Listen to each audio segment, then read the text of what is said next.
ಎಂದಾದರೂ ಈ ಫೀಲ್ಡಿಗೆ ಬಂದಿದ್ದು ಬೇಜಾರಾಯ್ತಾ ಅಥವಾ ಈಗ ಬಂದಿರೋ ತೃಪ್ತಿ ಅಂತ ಅನಿಸಿದೆಯಾ? ಬಂದಿರೋ ತೃಪ್ತಿ ಇದೆ. ಜೀವನದ ಓಟದಲ್ಲಿ ದುಡ್ಡು, ಮನೆ, ಸಂಸಾರ, ಸೆಟ್ಲು ಅನ್ನೋದು ಹುಚ್ಚಾಟದಲ್ಲಿ ಅವನೂರು ಅವನ ರಾಜ್ಯ ಅದನ್ನು ಅಬ್ಸರ್ವ್ ಮಾಡೋಕ್ಕೆ ಫೀಲ್ ಮಾಡ್ತಾ ಇಲ್ಲ. ಬಟ್ ನನಗೆ ಆ್ಯಕ್ಟಿಂಗಿಂದ ಅದು ಫೀಲ್ ಬಂದಿದೆ. ನಾನೊಬ್ಬ ಕಲಾವಿದ ಆಗಬೇಕು ಅಥವಾ ಹೀರೋ ಆಗಬೇಕು ಅಂತ ಸ್ಟ್ರಗ್ಲಿಂಗ್ ಇವತ್ತು ಇದ್ದಾರೆ ಅಂಥವ್ರಿಗೆ ಏನು ಹೇಳೋಕ್ಕೆ ಇಷ್ಟಪಡ್ತೀನಿ? ಗ್ರೌಂಡಲ್ಲೇ ಇರ್ಬೋದು ಬೆಟ್ರು. ನನಗಿದು ಥಿಯೇಟ್ರ್ ಹೇಳ್ಕೊಟ್ಟಿದ್ದು. 10 ರೂಪಾಯಿ ಇದ್ರೂ ಜೀವನ ಮಾಡಬೇಕು, 100 ರೂಪಾಯಿ ಇದ್ರೂ ಜೀವನ. ನಾನು ಅದೆಲ್ಲ ಆಗಲ್ಲ. ಇದೆ ಎಲ್ಲ ಕಳಿಸಿ ಮನೇಲಿಟ್ಟೇ ಬರ್ಬೇಕು. ನಾನು ಅವಾಗ ಇದ್ದವನು ಲಾಂಗ್ ಟರ್ಮಲ್ಲಿ ಇದ್ದೇ ಇರ್ತಾನೆ. ಇಲ್ಲ ಅಂದವನಿಗೆ ಕಷ್ಟ. ಓಕೆ, ಇಷ್ಟೆಲ್ಲ ಆದಾಗಲೂ ಕೂಡ ಒದ್ದಾಟಗಳು, ಏರಿಳಿತಗಳನ್ನೆಲ್ಲ ನೋಡ್ಕೊಂಬಂದರೆ ಯಾವತ್ತೂ ಸಾಕಪ್ಪ ಅಂತ ಅನ್ನಿಸ್ತಿಲ್ಲ ಸಿನಿಮಾ? ಅನ್ನಿಸ್ತಿಲ್ಲ. ಎಂದಾದರೂ ಈ ಫೀಲ್ಡಿಗೆ ಬಂದಿದ್ದು ಬೇಜಾರಾಯ್ತಾ ಅಥವಾ ಈಗ ಬಂದಿರೋ ತೃಪ್ತಿ ಅಂತ ಅನಿಸಿದೆಯಾ? ಬಂದಿರೋ ತೃಪ್ತಿ ಇದೆ. ಅಂದರೆ ಒಳ್ಳೊಳ್ಳೆ ಕಲಾವಿದ್ರ ಜೊತೆ ನಟಿಸ್ತಿದ್ದೀನಿ. ಆಮೇಲೆ ನಮ್ಮ ಮಣ್ಣಿನ ನನಗೇನು ಅನಿಸುತ್ತೆ ಅಂದರೆ ನಾನೊಬ್ಬ ಇಂಜಿನಿಯರ್ ಇರ್ಬೋದು, ಟೆಕ್ನಾಲಜಿ ಇರ್ಬೋದು.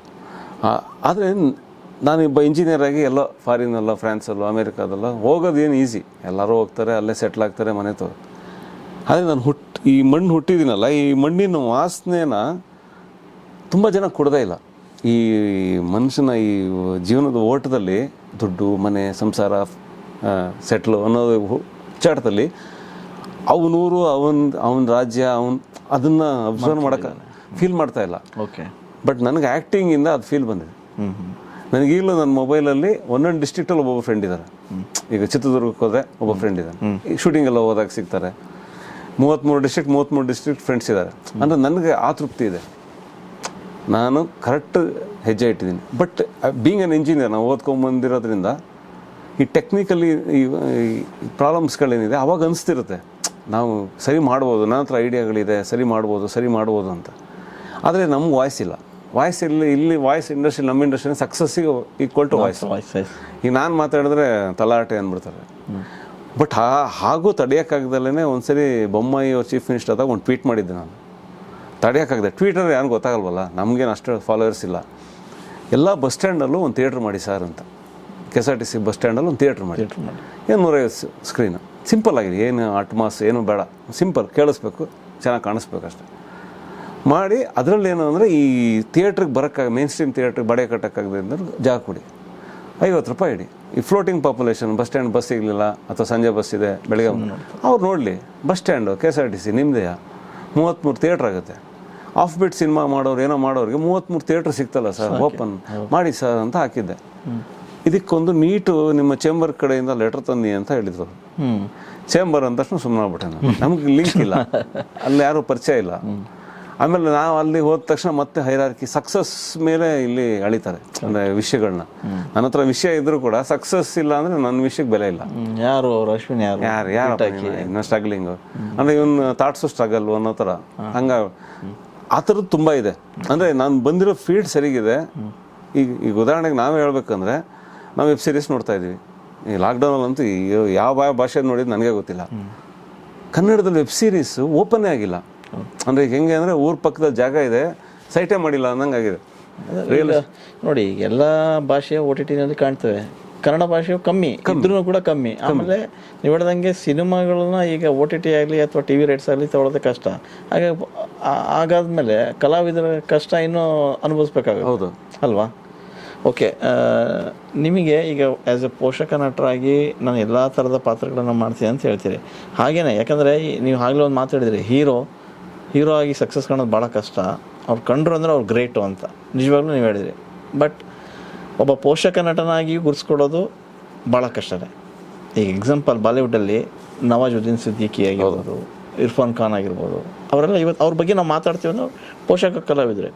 ಹಿಂದೆ ರಾಜ್ಕುಮಾರ್ ಸಿನಿಮಾಗಳು ಅಂದಾಗ ಅಲ್ಲಿ ನರಸಿಂಹರಾಜ್ ಇರಲೇಬೇಕಿತ್ತು. ಫಸ್ಟ್ ನರಸಿಂಹರಾಜ್ ಅವರ ಡೇಟ್ ಕೇಳಿಬಿಟ್ಟು ರಾಜ್ಕುಮಾರ್ ಕೊಡ್ತಾ ಇದ್ದರಂತೆ ಅಲ್ವಾ? ಸೊ ಪೋಷಕ ಕಲಾವಿದ, ಪೋಷಕ ನಟ ಯಾವತ್ತೂ ಸಪೋರ್ಟಿಂಗ್ ಆಗಿದ್ರು ಕೂಡ ಅವ್ರು ಇಲ್ದಲೇ ಹೀರೋ ಆಗೋಕ್ಕಾಗಲ್ಲ. ಹೌದು. ಹಾಗಾಗಿ ನೀವು ಯಾವತ್ತೂ ನಾನು ಹೀರೋ ಆಗಬೇಕಂತ ಅಂದ್ಕೊಂಡವನು ನನಗೆ ಪೋಷಕ ನಟ ಆಗ್ತಾಯಿದ್ದೀನಿ ಅನ್ನೋ ಬೇಸರ ಏನು ಮಾಡ್ಕೋಕೆ ಹೋಗ್ಬೇಡಿ. ಈಗಿನ ಪರಿಸ್ಥಿತಿಯಲ್ಲಿ ನಿಮ್ಮ ಥರದೇ ಭಾಳಷ್ಟು ಜನ ಊರು ಬಿಟ್ಟು ಬಂದು ಹೀರೋರು ಇದ್ದಾರೆ ಕನ್ನಡ ಇಂಡಸ್ಟ್ರಿಯಲ್ಲಿ. ಒಬ್ಬ ನಟ ಆಗಬೇಕು, ನಾನೊಬ್ಬ ಕಲಾವಿದ ಆಗಬೇಕು ಅಥವಾ ಹೀರೋ ಆಗಬೇಕು ಅಂತ. ಹೌದು. ಸ್ಟ್ರಗ್ಲಿಂಗ್ ಇವತ್ತು ಇದ್ದಾರೆ. ಎಲ್ಲೋ 1 ಸಿನಿಮಾ 2 ಸಿನಿಮಾ ಮಾಡ್ತಾರೆ, ಅದು ಸಿನಿಮಾ ಕ್ಲಿಕ್ ಆಗಲ್ಲ, ಆ ಪ್ರಯತ್ನದಿಂದ ಹಿಂದೆ ಸರಿದು ಬಿಡ್ತಾರೆ. ಅವರ ಆಸೆಗಳು ಅಲ್ಲೇ ನುಚ್ಚು ನೂರು. ಅಂಥವ್ರಿಗೆ ಏನು ಹೇಳೋಕ್ಕೆ ಇಷ್ಟಪಡ್ತೀವಿ? ಸರ್ ನಾನು ಅವ್ರಿಗೆ ಹೇಳೋದು, ಈಗ ನಾವು ಹಾಸನದಲ್ಲಿದ್ದಾಗ, ಈಗ ನಮ್ಮ ಹಾಸನದಲ್ಲೇ ತೊಗೊಂಡ್ರೆ, ಈಗ ನಾವು ಊರಿಗೆ ಹೋಗಿದ್ದೆ, ಅವಾಗ ಸೀರಿಯಲ್ ತುಂಬ ಹಿಟ್ಟಾಗಿ ಹೋಗಿತ್ತು. ಯಾವ ರೇಂಜಿಗೆ ಅಂದರೆ ಯಾವ ಟೋಲಲ್ಲೂ ದುಡ್ಡು ಇಸ್ಕೊಂಡಿರಲಿಲ್ಲ, ಫಾಸ್ಟಾಗಿರಲಿಲ್ಲ ಆಗ. ಹೇ ಸಾರ್ ಅಂತ ಹೇಳ್ಬಿಟ್ಟು ಅವರೇ ಕಳಿಸೋರು. ನಮ್ಮನೆ ವೈಫ್ಗೆಲ್ಲ ಖುಷಿ, ಕಾರ್ಗೆ ಏನು ನಿಲ್ಲಿಸ್ತಾನೆ ಇಲ್ವಲ್ಲ ಅಂತ. ಅವಾಗ ನನ್ನ ಕಾರ್ ಇದ್ದಿದೆ, ಅದು ಇಂಜಿನಿಯರಿಂಗಲ್ಲಿ ತೊಗೊಂಡಿದ್ದು.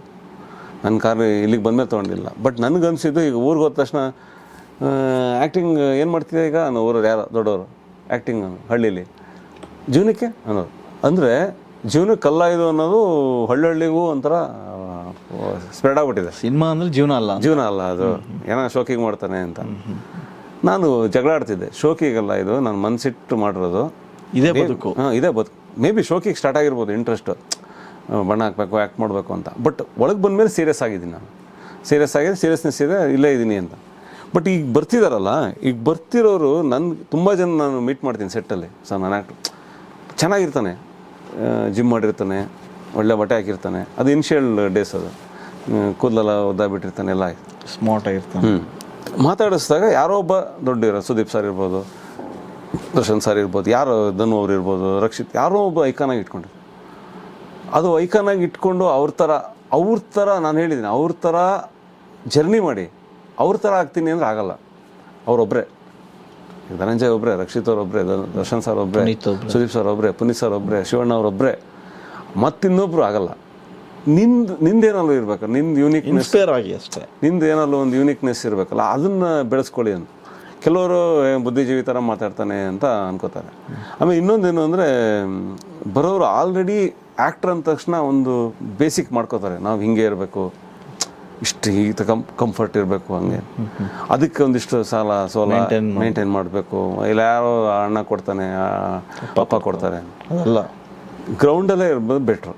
ನನಗಿದು ಥಿಯೇಟ್ರ್ ಹೇಳ್ಕೊಟ್ಟಿದ್ದು. 10 ರೂಪಾಯಿ ಇದ್ರೂ ಜೀವನ ಮಾಡಬೇಕು, 100 ರೂಪಾಯಿ ಇದ್ದು ಜೀವನ. 100 ರೂಪಾಯಿ ಇದ್ದಾಗ ಯಾವುದೋ ದರ್ಶನಿಗೆ ಹೋಗ್ತೀನಿ ಕೂತ್ಕೊಳ್ಳೋ ಜಾಗಕ್ಕೆ, ಇಲ್ಲ 10 ರೂಪಾಯಿ ಇದ್ದರೆ ಗಾಡಿ ತಿನ್ಬಿಟ್ಟು ಹೋಗ್ತಾ ಇರೋದು. ಅದನ್ನು ಮೇಯ್ನ್ ಕಲಿಬೇಕು. ಅದನ್ನು ಹೆಚ್ಚಿನ ಜನ ಕಲಿಯಲ್ಲ. ಅದು ಏನಾಗುತ್ತೆ, ಅವನೇನು ಮಾಡ್ತಾನೆ, 2 ಸಿನಿಮಾ ಮಾಡ್ತಾನೆ, ಆ ಸ್ಕ್ರಿಪ್ಟ್ ಹೆಂಗಿರುತ್ತೆ ನೋಡಲ್ಲ. ಸರ್ ನಿಂಗೆ 2 ಫೈಟ್ ಇದೆ, 4 ಹಾಡಿದೆ ಅಂತಾರೆ. ಅವನು ಅದನ್ನು ನಂಬ್ಕೊಂಡು ಅದು ನಾನು ಹೀರೋ ಅದೇ ಅಂತ ಬರ್ತಾನೆ, ಅದು ಫ್ಲಾಪ್ ಆಗುತ್ತೆ. ಅಂದರೆ ಅವನಿಗೆ ಕೋರ್ ರೈಟಿಂಗ್ ಅನ್ನೋದು ಗೊತ್ತಾಗೋದು ಒಂದು 5 ವರ್ಷ ಆದಮೇಲೆ. ಅವನು ಆ ಯೋಚನೆ ಮಾಡಿರಲ್ಲ, ನಾನು ಹೀರೋ ಆಗಿದ್ದೀನಿ, ಕಟ್ಔಟ್ ಬಂತು, ಸಿನಿಮಾ ಓಡಿಲ್ಲ, ಕನ್ನಡ ಇಂಡಸ್ಟ್ರಿ ಬೈಕೊಂಡು ಓಡ್ತಾನೆ. ಈ ಥರ ಸ್ಪ್ರೆಡ್ ಮಾಡಿರೋರೇ ನಮಗೆಲ್ಲ ಬೈತಿರೋದು ಈಗ. ಅಂದರೆ ಅವರು ಕರೆಕ್ಟ್ ಎಫರ್ಟ್ ಆಗ್ತಲೇ ಇಂಡಸ್ಟ್ರಿನ ಬೈದೋಗೆ ಸರಿಗಿಲ್ಲ ಅಂತ. ಈಗ ನಾನು ನಮ್ಮ ತಾಯಿಗೆ ಹೇಳ್ತಾ ಇದ್ದೀನಿ, ಈಗ ನೀನು ಕತ್ರಗುಪ್ಪೆ ಸಿಗ್ನಲಿಗೆ ಬಂದರೆ ಬಿಗ್ ಬಜಾರ್ ಹತ್ರ ನಿಂತ್ಕೊಂಡು ಯಾರನ್ನಲ್ಲಿ ಕೇಳು, ನಿಮ್ಮನೆ ಎಲ್ಲಿ ಅಂತ, ಯಾರೋ ಕತ್ರಗುಪ್ಪೆ ನೆಂಟರಿಗೆ ಅವ್ರು ಹೇಳ್ತಾರೆ, ಬಿಗ್ ಬಜಾರ್ ಇದೆಯಾ, ಅದು ಹಿಂದ್ಗಡೆ ಉಪ್ಪಿ ಸರ್ ಮನೆ ಇದೆಯಾ, ಅದು 2 ಕ್ರಾಸ್ ಆಚೆಗೆ ಬನ್ನಿ. ಉಪ್ಪಿ ಸರ್ ಮನೆ ಲೊಕೇಶನ್ ಆಗಿ ಹೋಗಿದೆ, ಫೇಮಸ್ ಆಗಿದೆ. ಮನೆ ಕಟ್ಟಿದ್ದಾರೆ ಅಂದರೆ ಸುಮ್ಮನೆ ಕಟ್ಟಿದಾರ, ಇಲ್ಲಾಗುತ್ತೆ. ಶಂಕರ್ನಾಗ್ ಸರ್ಕಲ್ ಅಂತಿದೆ, ಅಣ್ಣವ್ರ ಸರ್ಕಲ್ ಅಂತಿದೆ, ಅಣ್ಣವ್ರ ರೋಡ್ ಇದೆ, ಒಪ್ಪು ಸರ್ ರೋಡ್, ಇದೆಲ್ಲ ಹೆಂಗೆ ಸಾಧ್ಯ? ಇದೆಲ್ಲ ಇಲ್ಲಿ ಇಂಡಸ್ಟ್ರಿಲಿ ಇದ್ದೇ ಆಗಿರೋದು. ಅವರು ಸ್ಕ್ರ್ಯಾಚಿಂದ ಬಂದೇ ಇವೆಲ್ಲ ಆಗಿರೋದು. ಹೋಪ್ಸ್ ಇಡಬೇಕು. ಆಮೇಲೆ ಇಲ್ಲೇನಾಗಿದೆ ಅಂದರೆ ಸರ್, ನನ್ನ ಪ್ರಕಾರ ಈವನ್ ನಮ್ಮ ಪೇರೆಂಟ್ಸ್ಗಳು ಕೂಡ ಮೆಟೀರಿಯಲಿಸ್ಟಿಕ್ ಆಗಿದೆ ಬಿಕಾಸ್ ಆಫ್ ಸಾಫ್ಟ್ವೇರ್.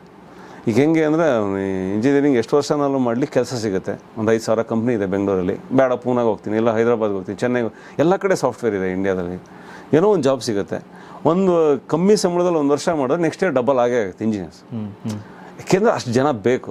ಅದು ಕ್ವಾಲಿಟಿ ವರ್ಕ್ ಏನು ಮಾಡ್ತೀನಿ ಅಂತ ಕೇಳಬಾರ್ದು. ಸಂಬಳ ಬರ್ತಿದೆ, ಊರಿಗೆ ನೀಟಾಗಿ ಡ್ರೆಸ್ ಮಾಡ್ಕೊಂಡು ಬರ್ತಾನೆ, ಅಷ್ಟು ನೋಡ್ತಿದ್ದಾರೆ. ಇಲ್ಲಿ ನಮ್ಮದು ಪ್ರೋಸೆಸ್ ಇದು. ಈಗ ಅಣ್ಣವ್ರು ಡಾಕ್ಟರ್ ರಾಜ್ಕುಮಾರ್ ದೇವತಾ ಮನುಷ್ಯ ಆಗೋಕ್ಕೆ ಬೆಡರ ಕಣ್ಣಪ್ಪದಿಂದ ಸ್ಟಾರ್ಟ್ ಆಗಿರಲಿಲ್ಲ. ಅದು ಶಬ್ದವೇದಿವರೆಗೂ ತೊಗೊಂಡಿದೆ, ಜರ್ನಿ ಇದೆ, ದೊಡ್ಡ ಜರ್ನಿ ಇದೆ. ಇವಾಗ ಉದಾಹರಣೆಗೆ ನಾವು ಈಗ ಧನಂಜಯ್ ಅವರು, ನನಗೆ ಧನಂಜಯ್ ಅವರು ಯಾಕೆ ಅನ್ನೋ ಹತ್ತಿರದಿಂದ ನೋಡಿದ ಒಬ್ಬ ಹೀರೋ. ಧನಂಜಯ್ ಅವರಣ್ಣ ನಾನು ಇಂಜಿನಿಯರಿಂಗ್ ಕ್ಲಾಸ್ಮೇಟ್ಸು, ಗಿರೀಶ್. ಧನಂಜಯ್ ಅನ್ನೋ ನನ್ನ ತಮ್ಮ ಇದ್ದಾನೆ, ಸಿನಿಮಾ ಇಂಡಸ್ಟ್ರಿಗೆ ಬರ್ತಾನೆ ಅಂತ ಗಿರಿ ಹೇಳಿದ್ದು ನನ್ನ ಕಿವಿಲಿ ಇನ್ನೂ ಗುಯಿ ಅಂತಿದೆ. ಇವತ್ತು ಧನಂಜಯ್ ಅವರು ಪ್ರೊಡ್ಯೂಸರು, ರೈಟ್ರು, ಆ್ಯಕ್ಟ್ರು, ಈಗ ಡೈರೆಕ್ಟ್ರು ಆಗ್ಬೋದು ಮುಂದೆ. ಅಂದರೆ ಒಂದು ಪ್ಲ್ಯಾನ್ ಇರಬೇಕು. ಅದು ಒಂದಿನಕ್ಕಾಗಲ್ಲ, ಸ್ಟ್ರಗ್ಲಿಂಗ್ ಇದೆ. ಆಮೇಲೆ ಎಲ್ಲದಕ್ಕೂ ಹೆಚ್ಚಾಗಿ ಇಲ್ಲಿ ತಾಳ್ಮೆ, ಅದಕ್ಕೂ ಹೆಚ್ಚಾಗಿ ಅದೃಷ್ಟ ಅನ್ನೋದು ನಾನು ನಂಬಲ್ಲ. ಹೌದು, ಬಟ್ ಪರಿಶ್ರಮ ಇರಬೇಕು. ಆಮೇಲೆ ನನಗೆ ಇನ್ನೊಂದು, ನಾನು ಈ ಫೀಲ್ಡಿಗೆ ಬಂದು ಕಲ್ತಿದ್ದು ಹಂಬಲ್ನೆಸ್ ಇರಬೇಕು. ಹಂಬಲ್ ಆಗಿರಬೇಕು, ಡೌನ್ ಟು ಅರ್ತ್ ಇರಬೇಕು. ಆಮೇಲೆ ಎದುರುಗಡೆಯನ್ನು ಅರ್ಥ ಮಾಡ್ಕೋಬೇಕು. ಈಗ ನಥಿಂಗ್ ಬಟ್ ಈಗ ನೀವೊಂದು ಪಾತ್ರ ನಂಗೆ ಬರೆದ್ರೆ, ನೀವು ಬರ್ದಿದ್ದ ಪಾತ್ರದ ಒಂದು ಸೈಕಿಕ್ ಒಳಗೋಗ್ಬೇಕು ನಾನು. ಅಂದರೆ ಅವಾಗ ನಾನು ಕೇಳಿಸ್ಕೊಳ್ಳೋನಾಗಿರ್ಬೇಕು. ನಾನು ಅದೆಲ್ಲ ಆಗಲ್ಲ ಇಲ್ಲಿ, ಎಲ್ಲ ಕಳಿಸಿ ಮನೇಲಿಟ್ಟೇ ಬರ್ಬೇಕು. ಬರಬೇಕು ಕ್ಯಾಮ್ರಾ. ಅವಾಗ ಇದ್ದವನು ಲಾಂಗ್ ಟರ್ಮಲ್ಲಿ ಇದ್ದೇ ಇರ್ತಾನೆ, ಇಲ್ಲ ಅಂದವನಿಗೆ ಕಷ್ಟ. ಎಸ್.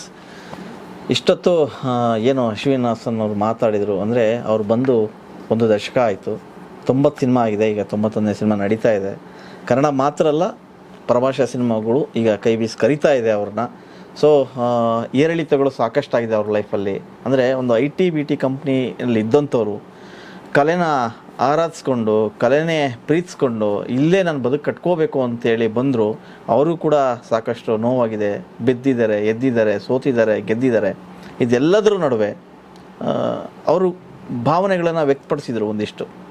ಇಲ್ಲಿ ತಾಳ್ಮೆ ಇರಬೇಕು, ಅದ್ರ ಜೊತೆಗೆ ಯೋಗ ಇರಬೇಕು, ಎಲ್ಲದಕ್ಕೂ ಹೆಚ್ಚಾಗಿ ಪರಿಶ್ರಮ ಇರಬೇಕು ಅನ್ನೋ ಥರದ್ದು ಮಾತಾಡಿದ್ರು.